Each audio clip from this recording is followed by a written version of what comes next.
Peraturan mengenai orang najis. Tuhan berfirman kepada Musa, "Perintahkanlah kepada orang Israel supaya semua orang yang menderita penyakit kulit menajiskan, semua orang yang mengeluarkan lelehan, dan semua orang yang najis oleh mayat disuruh meninggalkan perkemahan. Baik laki-laki maupun perempuan harus kau suruh pergi.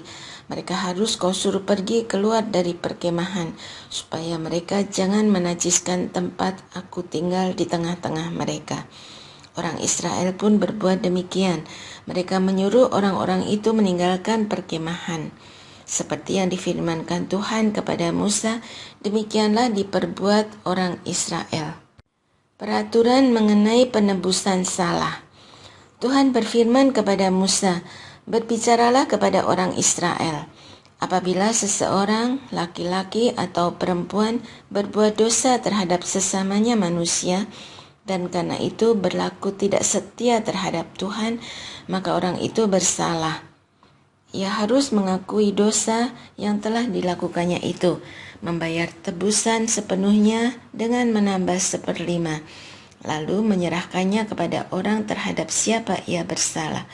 Tetapi jika orang itu tidak mempunyai kerabat yang kepadanya dapat dibayar tebusan salah itu, maka tebusan salah yang harus dibayar itu menjadi milik Tuhan, menjadi bagian imam, selain domba jantan pendamaian yang dipakai untuk mengadakan pendamaian bagi orang itu. Setiap persembahan dari segala persembahan kudus yang disampaikan orang Israel kepada imam adalah bagian imam. Setiap persembahan kudus memang milik orang itu sendiri, tetapi apa yang ia serahkan kepada imam menjadi bagian imam. Hukum mengenai kecemburuan.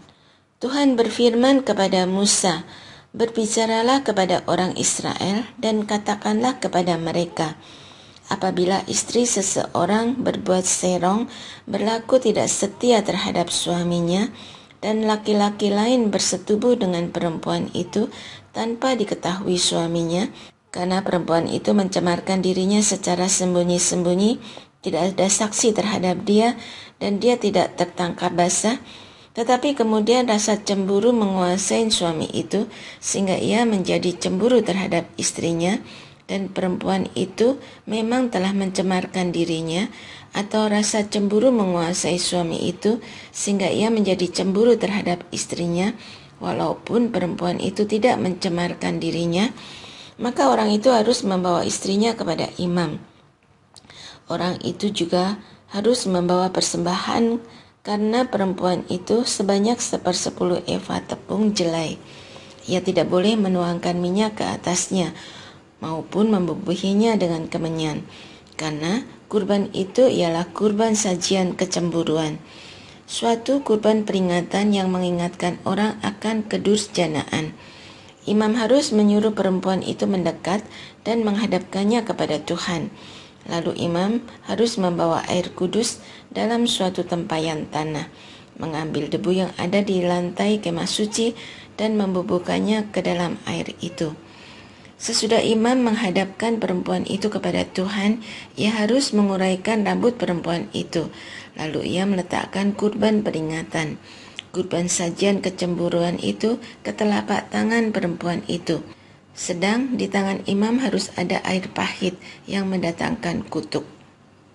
Imam lalu harus menyumpah perempuan itu dengan berkata kepadanya, "Jika tidak benar ada laki-laki yang tidur dengan engkau, dan jika engkau tidak berbuat serong yang mencemarkan, padahal engkau di bawah kuasa suamimu, maka luputlah engkau dari air pahit yang mendatangkan kutuk ini. Tetapi apabila engkau yang ada di bawah kuasa suamimu berbuat serong dan mencemarkan dirimu karena bersetubuh dengan orang yang bukan suamimu, dalam hal ini imam harus menyumpah perempuan itu dengan sumpah kutuk dan berkata kepada perempuan itu, maka Tuhan kiranya membuat engkau menjadi sumpah kutuk di tengah-tengah bangsamu, dengan membuat pangkal pahamu mengerut dan rahimmu membengkak. Sebab air yang mendatangkan kutuk ini akan masuk ke dalam tubuhmu untuk membengkakkan rahimmu dan mengerutkan pangkal pahamu. Lalu perempuan itu harus berkata, Amin, amin. Imam harus menuliskan kutuk itu pada sehelai kertas dan menghapusnya dengan air pahit itu. Ia harus memberi perempuan itu minum air pahit yang mendatangkan kutuk itu, dan air itu akan masuk ke dalam badannya dan menyebabkan kepahitan. Imam harus mengambil kurban sajian kecemburuan dari tangan perempuan itu, lalu mengunjukkannya ke hadapan Tuhan dan membawanya ke mezbah. Sesudah itu imam harus mengambil segenggam dari kurban sajian itu sebagai bagian peringatannya dan membakarnya di atas mezbah. Kemudian memberi perempuan itu minum air itu. Setelah ia memberi perempuan itu minum air, maka akan terjadi jika perempuan itu memang mencemarkan dirinya dan berlaku tidak setia terhadap suaminya, air yang mendatangkan kutuk itu akan masuk ke badannya dan menyebabkan kepahitan sehingga rahimnya membengkak dan pangkal pahanya mengerut. Dan perempuan itu akan menjadi kutuk di antara bangsanya. Tetapi jika perempuan itu tidak mencemarkan dirinya, melainkan ia suci, maka ia akan dinyatakan tak bersalah dan dapat mempunyai anak. Itulah hukum tentang kecemburuan kalau seorang perempuan telah berbuat serong dan mencemarkan dirinya, padahal ia di bawah kuasa suaminya, atau kalau rasa cemburu menguasai seorang laki-laki sehingga ia cemburu terhadap istrinya, ia harus menghadapkan perempuan itu kepada Tuhan dan imam haruslah melaksanakan seluruh hukum ini kepada perempuan itu. Laki-laki itu akan bebas dari kesalahan, tetapi perempuan itu harus menanggung akibat kesalahannya. Hukum kenasiran. Tuhan berfirman kepada Musa, "Berbicaralah kepada orang Israel dan katakanlah kepada mereka, apabila seseorang laki-laki atau perempuan mengucapkan nazar khusus, nazar orang Nasir untuk mengkhususkan dirinya bagi Tuhan, maka ia harus menjauhkan dirinya dari anggur dan minuman keras, tidak meminum cuka dari anggur atau dari minuman keras, tidak meminum minuman yang dibuat dari buah anggur, dan tidak memakan buah anggur, baik yang segar maupun yang dikeringkan. Selama kenasirannya, janganlah ia makan apapun yang berasal dari pokok anggur, dari bijinya sampai kulitnya. Selama waktu nasarnya sebagai orang Nasir, janganlah pisau cukur menyentuh kepalanya sampai genap waktunya ia mengkhususkan dirinya bagi Tuhan. Ia harus tetap kudus dan membiarkan rambut kepalanya tumbuh panjang. Selama ia mengkhususkan dirinya bagi Tuhan, janganlah ia mendekati mayat orang, bahkan apabila ayahnya atau ibunya, saudaranya laki-laki ataupun saudaranya perempuan meninggal. Janganlah ia menajiskan dirinya karena mereka, sebab tanda kenasiran bagi Allahnya ada di atas kepalanya. Selama kenasirannya ia kudus bagi Tuhan. Tetapi apabila seseorang tiba-tiba saja mati di dekatnya sehingga ia menajiskan rambut kenasirannya, maka ia harus mencukur rambutnya pada hari penahirannya. Pada hari ke-7 ia harus mencukurnya. Pada hari ke-8 ia harus membawa 2 ekor burung tekukur atau 2 ekor anak burung merpati kepada imam ke pintu kemah pertemuan. Imam harus mengolah yang seekor menjadi kurban penghapus dosa dan yang lain menjadi kurban bakaran, serta mengadakan pendamaian bagi dia karena dia telah berdosa dengan berada dekat mayat. Pada hari itu juga ia harus menguduskan kepalanya dan mengkhususkan waktu kenasirannya bagi Tuhan. Ia harus membawa seekor domba jantan berumur setahun menjadi kurban penebus salah. Hari-hari yang sudah lewat dianggap batal karena rambut kenasirannya telah menjadi najis. Inilah hukum tentang seorang nasir. Ketika waktunya kenasirannya genap, ia harus dibawa ke pintu kemah pertemuan.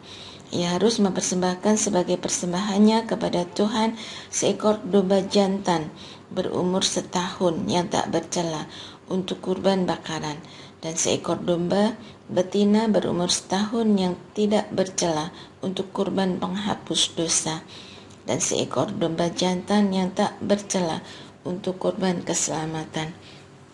Juga sebaku roti tidak beragi berupa roti bundar dari tepung terbaik yang diolah dengan minyak dan roti tipis tidak beragi yang diolesi minyak, serta kurban sajian dan kurban-kurban curahannya. Imam harus membawa semuanya itu ke hadapan Tuhan dan mengolah kurban penghapus dosa dan kurban bakarannya. Domba jantan itu harus diolahnya sebagai kurban keselamatan bagi Tuhan, beserta sebakul roti tidak beragi itu. Imam juga harus mengolah kurban sajian dan kurban curahannya. Orang Nasir itu harus mencukur rambut kenasirannya di depan pintu kemah pertemuan, lalu mengambil rambut kenasirannya itu dan melemparkannya ke dalam api yang ada di bawah kurban keselamatan. Imam harus mengambil paha depan domba jantan itu sesudah dimasak dan satu roti bundar tidak beragi dari dalam bakul, serta satu roti tipis tidak beragi. Lalu meletakkannya ke telapak tangan orang Nasir itu, setelah orang itu mencukur rambut kenasirannya. Kemudian imam menunjukkan semuanya itu ke hadapan Tuhan sebagai persembahan unjukan. Semuanya itu menjadi bagian kudus bagi imam, beserta dada persembahan unjukan dan paha persembahan khusus. Sesudah itu barulah orang Nasir itu boleh minum anggur. Itulah hukum tentang orang Nasir yang menasarkan persembahannya kepada Tuhan berdasarkan kenasirannya, tidak termasuk apa yang mampu ia lakukan, sesuai dengan bunyi nasar yang diikrarkannya. Demikianlah harus dilakukannya berdasarkan hukum tentang kenasirannya. Ucapan berkat imam. Tuhan berfirman kepada Musa, "Berbicaralah kepada Harun dan anak-anaknya. Beginilah kamu harus memberkati orang Israel. Katakanlah kepada mereka, Tuhan memberkati engkau dan melindungi engkau. Tuhan menyinari engkau dengan wajahnya dan memberi engkau kasih karunia. Tuhan menghadapkan wajahnya kepadamu dan memberi engkau damai sejahtera." Demikianlah harus mereka letakkan namaku atas orang Israel, dan aku akan memberkati mereka.